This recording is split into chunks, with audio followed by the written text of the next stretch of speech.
ದೆಹಲಿಯಲ್ಲಿ ಕೆಂಪುಕೋಟೆ gate number 1 ಹತ್ರ I-20 car ಸಿಡಿದು ಬಹಳ ಜನ ಸತ್ತೋಗಿದ್ದಾರೆ ಅಂತ ಸುದ್ದಿ ಬ್ರೇಕ್ ಆಯ್ತು. ಅದನ್ನ ನೋಡಿದ ತಕ್ಷಣ ರೀ ಎಂಥ ದಡ್ರಿಗೂ ಅರ್ಥ ಆಗುತ್ತದೆ ಬಾಂಬು ಅಂತ. ವಿದ್ಯೋ ನಾರಾಯಣೋ ಹರಿಹಿ, ನಮ್ಮ ನಂಬಿಕೆ ಅದು. ದೇವರು ಪ್ರಾಣ ಕೊಟ್ಟರೆ ಆ ಪ್ರಾಣ ಉಳಿಸುವ ಕೆಲಸವನ್ನ ಮಾಡುವ ಪ್ರತ್ಯಕ್ಷ ದೇವರು ಡಾಕ್ಟರ್ಗಳು ಅಂತ. ಬಹಳ ಡಿಸ್ಟರ್ಬಿಂಗ್ ಸುದ್ದಿ. ಜಮ್ಮು ಕಾಶ್ಮೀರ ಪೊಲೀಸರು ಉತ್ತರ ಪ್ರದೇಶ ಪೊಲೀಸರ ಜೊತೆಗೆ ಹರಿಯಾಣ ಪೊಲೀಸರ ಜೊತೆಗೆ NIA ಅಧಿಕಾರಿಗಳ ಜೊತೆಗೆ ಸೇರಿಕೊಂಡು ಬರ್ಸ್ಟ್ ಮಾಡಿದ ಟೆರರ್ ಮಾಡ್ಯೂಲು ಡಾಕ್ಟರ್ಗಳದು. ಅಲ್ ಫಲಾ ಯೂನಿವರ್ಸಿಟಿ ನೋಡಿ, ಮೆಡಿಕಲ್ ಕಾಲೇಜ್ ಅದು. ಮೆಡಿಕಲ್ ಕಾಲೇಜೇ ಇವ್ರದ್ದು ಟೆರರ್ ಡೆನ್ ಆಗಿತ್ತು. ಈ ಯೂನಿವರ್ಸಿಟಿಯಲ್ಲಿ 40% ಕಾಶ್ಮೀರಿ ಸ್ಟೂಡೆಂಟ್ಸ್ ಇರೋದು. ಇವರು ಲ್ಯಾಬೊರೇಟರಿನಲ್ಲೇ ಬಾಂಬ್ ತಯಾರು ಮಾಡಿದ್ರು. ಮೆಡಿಕಲ್ ಕಾಲೇಜ್ನ ಹಾಸ್ಪಿಟಲ್ನ ಲ್ಯಾಬೊರೇಟರಿ ಪ್ರಾಣ ಉಳಿಸೋದಕ್ಕೆ ಕೆಲಸ ಮಾಡಬೇಕಾದದ್ದು, ಪ್ರಾಣ ತೆಗೆಯೋ ಕೆಲಸಕ್ಕೆ ಪ್ರಯೋಗಕ್ಕೆ ಜಾಗ ಆಗಿಬಿಟ್ಟಿತ್ತದು. ಅಲ್ ಫಲಾ ಯೂನಿವರ್ಸಿಟಿ.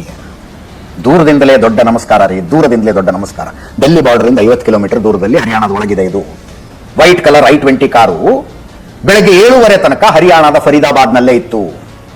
ಅಲ್ ಫಲಾ ಆಸ್ಪತ್ರೆ ಹತ್ರನೇ ಇತ್ತು. ಅಲ್ ಫಲಾ ಹಾಸ್ಪಿಟಲ್ ಅಂದ್ರೆ ಮೆಡಿಕಲ್ ಕಾಲೇಜ್ ಕಮ್ ಹಾಸ್ಪಿಟಲ್. ಎಷ್ಟು ಜನ ಡಾಕ್ಟರ್ಗಳಾದ್ರು ಲೆಕ್ಕ ಹಾಕಿ, ಎಷ್ಟು ಜನ ಡಾಕ್ಟರ್ಗಳಾದ್ರು. ಪ್ರಾಣ ಉಳಿಸಬೇಕಾದವರು ಇನ್ನೇನೋ ಆಸೆಗೆ ಬಿದ್ದು ಇದನ್ನು ಮಾಡ್ತಿದ್ದಾರೆ. ನೆನಪಿಟ್ಕೊಳ್ಳಿ, ಭಯೋತ್ಪಾದನೆ ನಡೆದಾಗಲೆಲ್ಲ ನಿರುದ್ಯೋಗಕ್ಕಾಗಿ ನಡೆಯುತ್ತೆ ಭಯೋತ್ಪಾದನೆ, ಬಡತನದಿಂದಾಗಿ ನಡೆಯುತ್ತೆ, ಅನಕ್ಷರತೆಯಿಂದ ನಡೆಯುತ್ತೆ ಅಂತಾರಲ್ಲ. ಯಾವುದ್ರಿ ಬಡತನ, ಯಾವುದು ನಿರುದ್ಯೋಗ, ಯಾವುದು ಅನಕ್ಷರತೆ? ಈ ದೇಶ ಕೊಟ್ಟಿರುವ, ಈ ದೇಶವಾಸಿಗಳು ಕಟ್ಟಿರುವ ತೆರಿಗೆ ದುಡ್ಡಿನಲ್ಲಿ ಮೆಡಿಕಲ್ ಓದಿ ಒಂದು ಮೆಡಿಕಲ್ ಕಾಲೇಜಿನಲ್ಲಿ ನೌಕರಿ ಮಾಡ್ರು ಅಂದ್ರೆ ಬಾಂಬ್ ಮಾಡ್ತಾ ಇದ್ರು. ಈಗ ಭದ್ರತಾ ಪಡೆಗಳು ಏನ್ ಮಾಡ್ತಾ ಇದ್ರು, ಇಂಟೆಲಿಜೆನ್ಸ್ ನವರು ಏನ್ ಮಾಡ್ತಿದ್ರು? ಇಸ್ಲಾಮಿಕ್ ಭಯೋತ್ಪಾದನೆ ಅಂತ ದೇಶದಲ್ಲಿ ನಡೆದಾಗ ಫಸ್ಟ್ ನಡೆದು ಇಂಟೆಲಿಜೆನ್ಸ್ ನವರನ್ನ ಭದ್ರತಾ ಪಡೆಗಳನ್ನ.